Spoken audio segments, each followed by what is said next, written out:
ಸ್ನೇಹಿತರೆ, ಮೀಡಿಯಾ ಮಾಸ್ಟರ್ಸ್ಗೆ ಸ್ವಾಗತ, ಸುಸ್ವಾಗತ.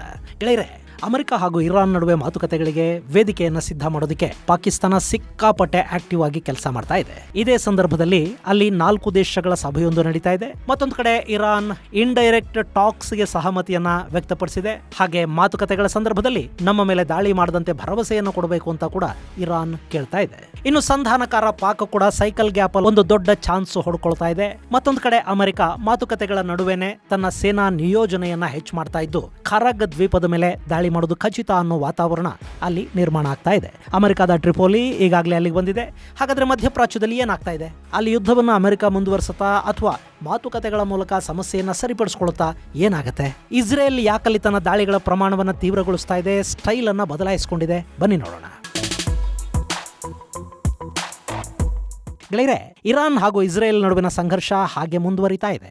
ಇಸ್ರೇಲ್ ತನ್ನ ದಾಳಿಗಳನ್ನ ಇರಾನಿನ ಆಯುಧಾಗಾರಗಳು, ಮಿಸೈಲ್ ಸಿಟಿಗಳ ಮೇಲೆ ಮಾತ್ರ ಇಷ್ಟು ದಿನ ಮಾಡ್ತಾ ಇತ್ತು. ಆದ್ರೆ ಕಳೆದ 2-3 ದಿನಗಳಿಂದ ದಾಳಿಯ ಸ್ಟೈಲ್ ಬದಲಾಗಿದೆ. ಈಗ IRGC ಅಸೆಟ್ಸ್, ನ್ಯೂಕ್ಲಿಯರ್ ಸೈಂಟಿಸ್ಟ್ಗಳು, ಅವರ ಮನೆಗಳು, ಕುಟುಂಬಗಳು, ಬಾಸಿಸ್ ಪಡೆಗಳು, IRGC ನಾಯಕರು ಇವರನ್ನ ಟಾರ್ಗೆಟ್ ಮಾಡ್ಕೊಳ್ತಾ ಇಸ್ರೇಲ್ ದಾಳಿಗಳನ್ನು ಮಾಡ್ತಾ ಇದೆ.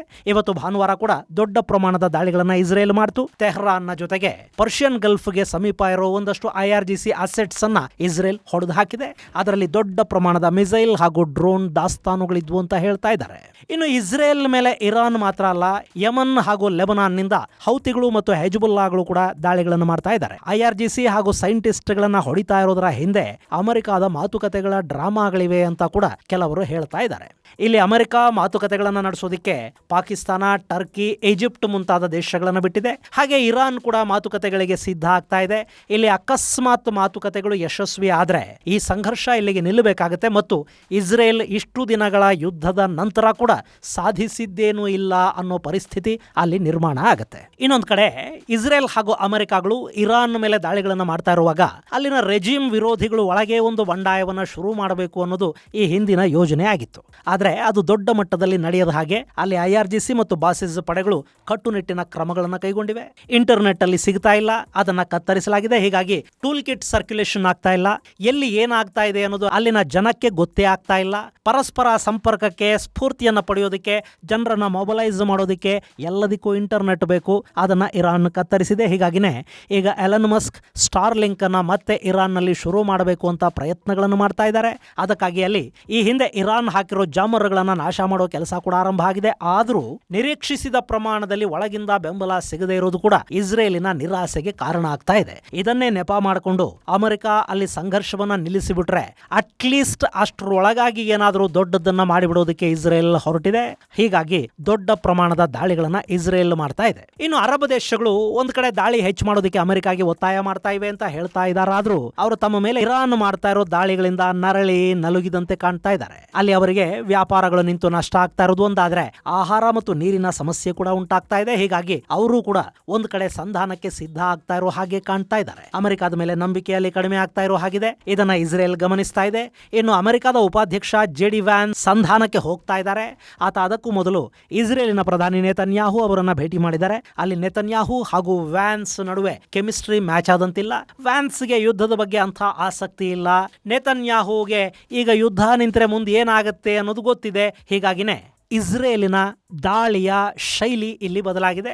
ಅವರು ದಾಳಿಗಳಲ್ಲಿ ನಿರ್ದಿಷ್ಟ ಗುರಿಗಳನ್ನು ಸಾಧಿಸೋದಕ್ಕೆ ಹೋಗ್ತಾ ಇದ್ದಾರೆ ಅಂತ ಹೇಳಲಾಗ್ತಾ ಇದೆ. ಇನ್ನಿದೆಲ್ಲದರ ನಡುವೆ ಅಮೆರಿಕ ತನ್ನ ಟ್ರಿಪೋಲಿಯನ್ನ ಪರ್ಷಿಯನ್ ಗಲ್ಫ್ ಕಡೆಗೆ ಕಳುಹಿಸಿಕೊಟ್ಟಿದೆ. ಅದರಲ್ಲಿ ಸುಮಾರು 3,500 ಮಂದಿ ಮರೈನರ್ಸ್ ಇದ್ದಾರೆ. ಗೆಳೆಯರೆ, ಈ ಟ್ರಿಪೋಲಿ ಅನ್ನೋದು ಅಮೆರಿಕದ ಅತ್ಯಂತ ಬಲಿಷ್ಠ ಮತ್ತು ಅತ್ಯಾಧುನಿಕ ವಿಮಾನ ವಾಹಕ ನೌಕೆ. ಇದನ್ನ ನೀರಲ್ಲಿ ತೇಲುವ ಬೇಸ್ ಅಂತ ಕರೀತಾರೆ. ಇದರಲ್ಲಿ F-35 ಯುದ್ಧ ವಿಮಾನಗಳು, ಅಟ್ಯಾಕಿಂಗ್ ಹೆಲಿಕಾಪ್ಟರ್ಗಳು, ಏರ್ ಡಿಫೆನ್ಸ್, ಏರ್ ಸ್ಟ್ರೈಕ್ಗೆ ಬೇಕಾದ ವ್ಯವಸ್ಥೆಗಳು, ಗ್ರೌಂಡ್ ಅಟ್ಯಾಕಿಂಗ್ ವ್ಯವಸ್ಥೆಗಳು ಎಲ್ಲ ಇರುತ್ತವೆ. ಗ್ರೌಂಡ್ ಬೇಸ್ ಇಲ್ಲದೇನೆ ಸಮುದ್ರದಲ್ಲೇ ನಿಂತು ಯಾವುದಾದರೂ ಸಮುದ್ರದ ತಟದಲ್ಲಿನ ದೇಶದ ಮೇಲೆ ಸಮರ್ಥವಾಗಿ ದಾಳಿ ಮಾಡೋದಕ್ಕೆ ಏನೆಲ್ಲ ಬೇಕಾಗುತ್ತೋ ಅದೆಲ್ಲ ಟ್ರಿಪೋಲಿಯಲ್ಲಿದೆ. ಈ ಮೂಲಕ ಖರಗ್ ದ್ವೀಪಗಳನ್ನು ಆಕ್ರಮಿಸಿಕೊಂಡು ಬಿಡುವ ಐಡಿಯಾ ಅಮೆರಿಕಾಗಿದೆ ಅಂತ ಮಾಧ್ಯಮಗಳು ಹೇಳುತ್ತವೆ. ಅದನ್ನ ಇರಾನ್ ಕೂಡ ನಂಬುತ್ತಾ ಇದೆ. ಹೀಗಾಗಿನೇ ಖರಗ್ ದ್ವೀಪಗಳಿಗೆ ಅಮೆರಿಕ ಬಂದ್ರೆ ಅವರು ಶವಪೆಟ್ಟಿಗೆಗಳಲ್ಲಿ ವಾಪಸ್ಸು ಹೋಗುತ್ತಾರೆ ಅಂತ ಇರಾನಿನ ಸ್ಪೀಕರ್ ಗಲಿಬಾಫ್ ಪದೇ ಪದೇ ಹೇಳ್ತಾ ಇದ್ದಾರೆ. ಅಫ್ಕೋರ್ಸ್ ಅವ್ರು ಹೇಳ್ತಾ ಇರೋದು ಸುಳ್ಳು ಅಲ್ಲ, ಯಾಕೆಂದ್ರೆ ಇರಾನಿನ ದ್ವೀಪವನ್ನು ಆಕ್ರಮಿಸಿಕೊಳ್ಳೋದು ಅಮೆರಿಕಾಗೆ ಸುಲಭದ ಕೆಲಸನೂ ಅಲ್ಲ. ಆದ್ರೆ ಅವರದನ್ನ ತಮ್ಮ ಕೈಗೆ ತಗೊಳ್ಳೇಬೇಕು ಅಂತ ಹಠ ಹಿಡಿದ್ರೆ ಅದು ಕಷ್ಟದ ಕೆಲಸ ಕೂಡ ಅಲ್ಲ. ಇಲ್ಲಿ ಇಸ್ರೇಲ್ ಈಗಾಗಲೇ ಹಾರ್ಮೋಸ್ ಮತ್ತು ಪರ್ಷಿಯನ್ ಗಲ್ಫ್ ತೀರದ ಉದ್ದಕ್ಕೂ ಇರೋ ಇರಾನ್ನ ಬೇಸುಗಳನ್ನ, ಸೇನಾ ನಿಯೋಜನೆಗಳನ್ನ, ಆಯುಧಾಗಾರಗಳನ್ನ ಟಾರ್ಗೆಟ್ ಮಾಡಿಕೊಂಡು ದಾಳಿ ಮಾಡ್ತಾ ಇದೆ. ಅಲ್ಲಿ ಕಾರ್ಪೆಟ್ ಬಾಂಬಿಂಗ್ ಆಗ್ತಾ ಇದೆ. ಇದು ಆ ಭಾಗದಲ್ಲಿ ಸ್ಯಾನಿಟೈಸೇಷನ್ ಪ್ರಕ್ರಿಯೆ ತರ ಕಾಣ್ತಾ ಇದೆ. ಇದರ ಜೊತೆ ಹೆಲಿಕಾಪ್ಟರ್ ಹಾಗೂ ವಾರ್ಥಗ್ ವಿಮಾನಗಳ ಮೂಲಕ ಸಮುದ್ರದ ಮೇಲೆ ಇರಾನ್ ಹಾಕಿರುವ ಮೈನ್ಸ್ ಅನ್ನ ನ್ಯೂಟ್ರಲೈಸ್ ಮಾಡೋ ಕೆಲಸ ಕೂಡ ನಡೀತಾ ಇದೆ. ಇನ್ನು ಇರಾನಿನ ನೌಕಾಪಡೆಯ ವಿರುದ್ಧ ಅಮೆರಿಕ ಕೂಡ ರಿಮೋಟ್ ಬೋಟ್ಗಳನ್ನ, ಕಮಿಕಾಜಿಗಳನ್ನ ಬಳಸೋದಕ್ಕೆ ಹೋಗ್ತಾ ಇದೆ. ಸೊ ಅಲ್ಲಿ ಕರಗ ದ್ವೀಪಗಳ ಮೇಲೆ ಅಮೆರಿಕ ಕಣ್ಣು ಹಾಕಿದ್ರೆ ಒಂದು ಭಯಾನಕ ಯುದ್ಧ ಅಂತೂ ನಡೆಯುತ್ತೆ. ಆದ್ರೆ ಹೆಚ್ಚು ದಿನ ಅದನ್ನು ಉಳಿಸ್ಕೊಳ್ಳೋದಕ್ಕೆ IRGCಗೆ ಸಾಧ್ಯ ಆಗದೇನೂ ಇರಬಹುದು. ಹೀಗಾಗಿನೇ ಅಲ್ಲಿಗೆ ಬರಬೇಡಿ, ಬಂದ್ರೆ ಸಾಯ್ತೀರಿ, ವೆಲ್ಕಮ್ ಟು ಹೆಲ್ ಅಂತೆಲ್ಲ ಇರಾನ್ನ ನಾಯಕರು ಹೇಳ್ತಾ ಬರ್ತಾ ಇದ್ದಾರೆ. ಹಾಗೆ ಅರಬ್ಬಿ ಸಮುದ್ರದಲ್ಲಿ ನಿಂತಿರುವ ಅಮೆರಿಕದ ವಿಮಾನ ವಾಹಕ USS ಅಬ್ರಹಾಂ ಲಿಂಕನ್ ಮೇಲೆ ಕೂಡ ನಾವು ದಾಳಿಗಳನ್ನ ಮಾಡ್ತೀವಿ, ಅದನ್ನು ನಾಶ ಮಾಡ್ತೀವಿ ಅಂತ ಇರಾನ್ ಅಬ್ಬರಿಸ್ತಾ ಇದೆ. ಇಲ್ಲಿ ಇರಾನ್ ಹೇಳ್ತಾ ಇರೋದು ಒಂದೇ, ಪಾಕಿಸ್ತಾನ ಮಾಡ್ತಾ ಇರೋ ಸಂಧಾನ ಪ್ರಕ್ರಿಯೆ ಬಗ್ಗೆ ಇರಾನ್ಗೆ ಸಣ್ಣದೊಂದು ಒಲವು ಕೂಡ ಇದೆ. ಅವರು ಕೂಡ ಈ ಯುದ್ಧ ನಿಲ್ಲಲಿ ಅಂತ ಬಯಸ್ತಾ ಇದ್ದಾರೆ. ಯಾಕೆಂದ್ರೆ ಈಗಾಗಲೇ ಅವರ 70% ಹೆಚ್ಚು ಆಯುಧಗಳು ನಾಶ ಆಗಿವೆ. ಸಾಕಷ್ಟು IRGC ನಾಯಕರಲ್ಲಿ ಸಾವಿಗೀಡಾಗ್ತಾ ಇದ್ದಾರೆ. ಇಸ್ರೇಲ್ ಏನು ಮಾಡೋದಿಲ್ಲ ಅಂತ ಇರಾನ್ ಅಂದ್ಕೊಂಡಿತ್ತು, ಅದನ್ನ ಈಗಾಗಲೇ ಶುರು ಮಾಡಿದೆ. ಜನವಸತಿಗಳ ನಡುವೆ IRGCಯ ನಾಯಕರನ್ನೇ ಹುಡುಕಿ ಇಸ್ರೇಲ್ ದಾಳಿಗಳನ್ನು ಮಾಡ್ತಾ ಇದೆ. ಜೊತೆಗೆ ಕ್ವಾಮ್ ಮೇಲೆ ನಡೆದ ದಾಳಿಗಳಲ್ಲಿ ರೆಜಿಮ್ನ ಸಾಕಷ್ಟು ಸಮರ್ಥಕರು, ಹಿರಿಯ ಮುಲ್ಲಾಗಳು, ಆಯಾತುಲ್ಲಾಗಳು ಕೂಡ ಅಲ್ಲಿ ಸಾವಿಗೀಡಾಗ್ತಾ ಇದ್ದಾರೆ. ಇದೆಲ್ಲವನ್ನ ನೋಡ್ತಾ ಇರೋ ಇರಾನ್ನ ಆಡಳಿತ ಬೇಗ ಸಂಧಾನ ಪ್ರಕ್ರಿಯೆ ಆಗಿ ಅಲ್ಲೊಂದು ಸ್ವಲ್ಪ ಉಸಿರಾಟಕ್ಕೆ ಅವಕಾಶ ಸಿಗಲಿ ಅಂತ ಬಯಸ್ತಾ ಇದೆ. ಹೀಗಾಗಿ ಅವರಲ್ಲಿ ಸಂಧಾನಕ್ಕೆ ಗ್ರೀನ್ ಸಿಗ್ನಲ್ ಅನ್ನ ಕೊಟ್ಟಿದ್ದಾರೆ. ಆದರೆ ಆ ಸಂಧಾನದ ಸಂದರ್ಭದಲ್ಲಿ ಅಮೆರಿಕ ಹಾಗೂ ಇಸ್ರೇಲಿ ಪಡೆಗಳು ಇರಾನಿನ ಮೇಲೆ ದಾಳಿ ಮಾಡಬಾರದು, ಈಗ ಮಾಡ್ತಾ ಇರೋ ಎಲ್ಲ ದಾಳಿಗಳನ್ನ ನಿಲ್ಲಿಸಬೇಕು, ಸಂಧಾನದ ಪ್ರಕ್ರಿಯೆ ಪೂರ್ಣವಾಗುವವರೆಗೆ ದಾಳಿ ಮಾಡೋದಿಲ್ಲ ಅನ್ನೋ ಭರವಸೆಯನ್ನ ಇಸ್ರೇಲ್ನಿಂದ ಅಮೆರಿಕ ಕೊಡಿಸಬೇಕು. ಮತ್ತು ಅದಕ್ಕೆ ಮಾತುಕತೆಗೆ ಸಿದ್ಧ ಆಗ್ತಾ ಇರೋ ಈಜಿಪ್ಟ್, ಪಾಕಿಸ್ತಾನ, ಟರ್ಕಿ ಹಾಗೂ ಸೌದಿ ಅರೇಬಿಯಾಗಳು ಗ್ಯಾರಂಟಿಯನ್ನ ಕೊಡಬೇಕು ಅಂತ ಇರಾನ್ ಇಲ್ಲಿ ಕೇಳ್ತಾ ಇದೆ. ಈ ಬಗ್ಗೆ ಮುಂದಿನ ಮಾತುಕತೆಗಳನ್ನ ನಿರ್ಧರಿಸೋದಕ್ಕೆ ಮತ್ತು ಇರಾನ್ ಜೊತೆ ಏನೆಲ್ಲ ಮಾತಾಡಬೇಕು ಅನ್ನೋ ಬಗ್ಗೆ ಒಂದು ಯೋಜನೆಯನ್ನ ಸಿದ್ಧಪಡಿಸಿಕೊಳ್ಳೋದಕ್ಕೆ ಪಾಕಿಸ್ತಾನದಲ್ಲಿ ಇವತ್ತು ಮತ್ತು ನಾಳೆ ಕೂಡ 4 ದೇಶಗಳ ಸಭೆ ನಡೀತಾ ಇದೆ. ಅದರಲ್ಲಿ ಸೌದಿ ಅರೇಬಿಯಾದ ವಿದೇಶಾಂಗ ಸಚಿವರಿದ್ದಾರೆ. ಟರ್ಕಿ ಮತ್ತು ಈಜಿಪ್ಟ್ನ ವಿದೇಶಾಂಗ ಸಚಿವರ ಜೊತೆ ಪಾಕಿಸ್ತಾನದ ಉಪ ಪ್ರಧಾನಿ ಮತ್ತು ವಿದೇಶಾಂಗ ಸಚಿವ ಇಶಾಕ್ ದಾರ್ ಕೂಡ ಭಾಗಿಯಾಗ್ತಾ ಇದ್ದಾರೆ. ಈ ಮಧ್ಯೆ ಪಾಪ ಸಂಧಾನದಲ್ಲೇ ಅಪಶಕುನ ಅನ್ನೋ ಹಾಗೆ ಸಂಧಾನದ ಸಭೆಯಲ್ಲಿ ಭಾಗಿಯಾಗಬೇಕಾಗಿದ್ದ ಪಾಕಿಸ್ತಾನದ ವಿದೇಶಾಂಗ ಸಚಿವ ಹಾಗೂ ಉಪ ಪ್ರಧಾನಿ ಇಶಾಕ್ ದಾರ್ ಅಲ್ಲಿ ಜಾರಿ ಬೀಳ್ತಾರೆ. ಅದೊಂದು ವಿಡಿಯೋ ಕೂಡ ವಿಪರೀತ ವೈರಲ್ ಆಗ್ತಾ ಇದೆ. ಈ ನಡುವೆ ಮತ್ತೆ ಟ್ರಂಪ್ ಪಾಕಿಸ್ತಾನದ ಬಗ್ಗೆ ತಮಗಿರುವ ಅಭಿಪ್ರಾಯ ಏನು ಅನ್ನೋದನ್ನ ಅಮೆರಿಕದ ಸಾರ್ವಜನಿಕ ವೇದಿಕೆಯೊಂದರಲ್ಲಿ ಹೇಳಿಕೊಂಡಿದ್ದಾರೆ. ಬಹುಶಃ ಮಿಯಾಮಿಲಿರಬೇಕು. ಅಲ್ಲಿ ಪತ್ರಕರ್ತರೊಬ್ರು, ನೀವು ಈ ಸಂಧಾನ ಪ್ರಕ್ರಿಯೆಗೆ ಪಾಕಿಸ್ತಾನವನ್ನೇ ಯಾಕೆ ಸೆಲೆಕ್ಟ್ ಮಾಡಿದಿರಿ ಅಂತ ಕೇಳ್ತಾರೆ. ಅದಕ್ಕೆ ಟ್ರಂಪ್ ಅದ್ಭುತವಾದ ಉತ್ತರವನ್ನು ಕೊಟ್ಟಿದ್ದಾರೆ. I hang around with losers because it makes me feel better. I like people that like to listen to my success ಅನ್ನೋದು ಇಲ್ಲಿ ಟ್ರಂಪ್ ಹೇಳಿರೋ ಮಾತು. ಟ್ರಂಪ್ ಏನ್ ಹೇಳಿದ್ದಾರೆ ಅನ್ನೋದನ್ನ ಒಂದ್ಸರಿ ಕೇಳಿಸ್ಕೊಂಡು ಬಿಡಿ. You don't have to wait a lifetime to find out if somebody a winner or a loser. You get a lot of losers, mostly losers, fortunately. It's a good thing to have a lot of losers. I always like to hang around with losers actually because it makes me feel better. ಪಾಪ ಟ್ರಂಪ್ಗೆ losers ಯಾವಾಗಲೂ ಕೂಡ ತಮ್ಮ ಸುತ್ತ ಇರಬೇಕು ಅನ್ನೋ ಆಸೆ ಅಂತೆ. ಹಿಂಗಾಗಿ ಪಾಕಿಸ್ತಾನವನ್ನ ನಾನು ನನ್ನ ಹತ್ರನೇ ಇಟ್ಕೋತೀನಿ ಅಂತ ಹೇಳ್ತಾ ಪಾಕಿಸ್ತಾನ, ಅದರ ಪ್ರಧಾನಿ, ಅದರ ಫೀಲ್ಡ್ ಮಾರ್ಷಲ್ಲು ಎಲ್ಲ ಕೂಡ ಲೂಸರ್ಸ್ ಅನ್ನೋದನ್ನ ಟ್ರಂಪ್ ಮತ್ತೆ ಸಾರ್ವಜನಿಕ ವೇದಿಕೆಯಲ್ಲಿ ಹೇಳಿದ್ದಾರೆ. ಒಂದು ದೇಶಕ್ಕೆ, ಅದರ ನಾಯಕರಿಗೆ ಬಹುಶಃ ಇದಕ್ಕಿಂತ ಅವಮಾನ ಮತ್ತೊಂದಿರಲಾರದು. ಆದರೆ ಅದು ಪಾಕಿಸ್ತಾನ, ಅವರಿಗೆ ಯಾವತ್ತೂ ಇರೋದಿಲ್ಲ ಅವಮಾನ. ಸೊ ಇಲ್ಲಿ ನಮ್ಮಲ್ಲಿ ಕೆಲವರು ಟ್ರಂಪ್ ಭಾರತವನ್ನು ದೂರ ಇಡ್ತಾ ಇದ್ದಾರೆ, ಟ್ರಂಪ್ ವಿಶ್ವಾಸವನ್ನು ಗಳಿಸೋದ್ರಲ್ಲಿ ಭಾರತ ವಿಫಲವಾಗಿದೆ, ಈ ಥರ ಎಲ್ಲ ಮಾತಾಡ್ತಾ ಇದ್ದೀರಿ. ಯಾಕೆ ಟ್ರಂಪ್ ಭಾರತವನ್ನು ದೂರ ಇಡ್ತಾ ಇದ್ದಾರೆ ಅನ್ನೋದನ್ನ ಟ್ರಂಪೇ ಹೇಳಿಕೊಂಡಿದ್ದಾರೆ. ಟ್ರಂಪ್ಗೆ ಲೂಸರ್ಸ್ ಬೇಕು, ಹೀಗಾಗಿ ಅವರನ್ನು ಮಾತ್ರ ಟ್ರಂಪ್ ಪಕ್ಕದಲ್ಲಿ ಇಟ್ಕೊಂಡಿದ್ದಾರೆ. ಭಾರತದಂಥ ಯಶಸ್ವಿ ದೇಶವನ್ನು, ಯಶಸ್ಸಿನ ಹಾದಿಯಲ್ಲಿ ನಡೀತಿರೋ ದೇಶವನ್ನು ಟ್ರಂಪ್ ಯಾವತ್ತೂ ಇಷ್ಟಪಡೋದಿಲ್ಲ. ಯಾಕೆಂದರೆ ಭಾರತ ಟ್ರಂಪ್ ಯಶಸ್ಸಿನ ಕಥೆಗಳನ್ನು ಕೇಳಿಕೊಂಡು ಕೂತ್ಕೊಳ್ಳೋದಕ್ಕೆ ರೆಡಿ ಇಲ್ಲ. ಟ್ರಂಪ್ಗೆ ಯಶಸ್ಸಿನ ಕಥೆ ಏನು ಅನ್ನೋದನ್ನ ಭಾರತ ಹೇಳುತ್ತೆ, ಟ್ರಂಪ್ಗೆ ಹೇಳೋರು ಬೇಕಿಲ್ಲ, ಈಗ ಕೇಳೋರು ಬೇಕಿದ್ದಾರೆ.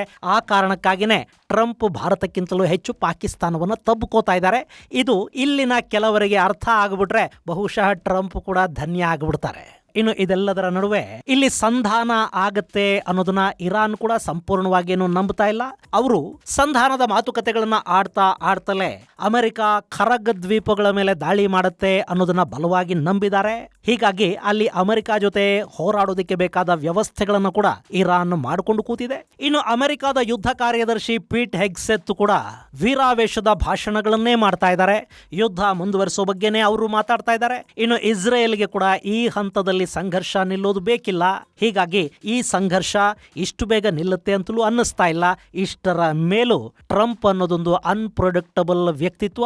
ಅಲ್ಲಿ ಟ್ರಂಪ್ ತಮಗೆ ಯಾವುದು ಲಾಭ ಅನ್ಸುತ್ತೋ ಅದನ್ನೇ ಮಾಡ್ತಾರೆ. ಅವರ ಮನಸ್ಸಲ್ಲಿ ಏನಿದೆ ಅನ್ನೋದನ್ನ ಹೇಳೋದಕ್ಕೆ ಬರೋದಿಲ್ಲ. ಅಕಸ್ಮಾತ್ ಟ್ರಂಪ್ ಏನಾದರೂ ಇಲ್ಲಿ ಈ ಕ್ಷಣದಲ್ಲಿ ಸಂಧಾನ ಮಾಡಿಕೊಂಡ್ರೆ ಅರಬ್ ದೇಶಗಳ ವಿಶ್ವಾಸವನ್ನ ಟ್ರಂಪ್ ಕಳ್ಕೋಬೇಕಾಗತ್ತೆ. ಹಾಗಲ್ಲದೆ ಅವರು ಯುದ್ಧವನ್ನ ಸೋತ್ರೆ ಅಮೆರಿಕದ ವಿಶ್ವಾಸವನ್ನ ರಿಪಬ್ಲಿಕನ್ನರು ಕಳ್ಕೋಬೇಕಾಗತ್ತೆ. ಅಮೆರಿಕಾಗೆ ಮತ್ತೊಂದು ಅವಮಾನ ಆಗುತ್ತೆ. ಈ ಯುದ್ಧ ಗೆದ್ರೆ ಇರಾನ್ನಲ್ಲಿ ರೆಜಿಮ್ ಚೇಂಜ್ ಮಾಡೋದ್ರಲ್ಲಿ ಅಕಸ್ಮಾತ್ ಟ್ರಂಪ್ ಮತ್ತವರ ಪಡೆಗಳು ಯಶಸ್ಸನ್ನು ಪಡ್ಕೊಂಡ್ರೆ ಸೆಪ್ಟೆಂಬರ್ ಅಲ್ಲಿ ನಡೆಯಲಿರುವ ಚುನಾವಣೆಗಳಲ್ಲಿ ಟ್ರಂಪ್ ಮತ್ತು ಅವರ ರಿಪಬ್ಲಿಕನ್ ಪಕ್ಷ ಟ್ರಿಯಂಫ್ ಬಾರಿಸೋದಿಕ್ಕೆ ಅಲ್ಲಿ ಸಾಧ್ಯ ಆಗತ್ತೆ. ಇನ್ನು ಗೆಳೆಯರೆ, ಭಾರತದ ಗ್ಯಾಸ್ ಟ್ರಬಲ್ ಇನ್ನು ಕಡಿಮೆ ಏನಾಗಿಲ್ಲ.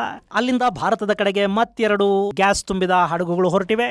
ಸುಮಾರು 94,000 ಮೆಟ್ರಿಕ್ ಟನ್ಗಳಷ್ಟು ಗ್ಯಾಸ್ ಅಲ್ಲಿಂದ ಬರ್ತಾ ಇದೆ. ನಮ್ಮ ಪ್ರತಿನಿತ್ಯದ ಬೇಡಿಕೆ 90,000 ಮೆಟ್ರಿಕ್ ಟನ್ ಇದೆ.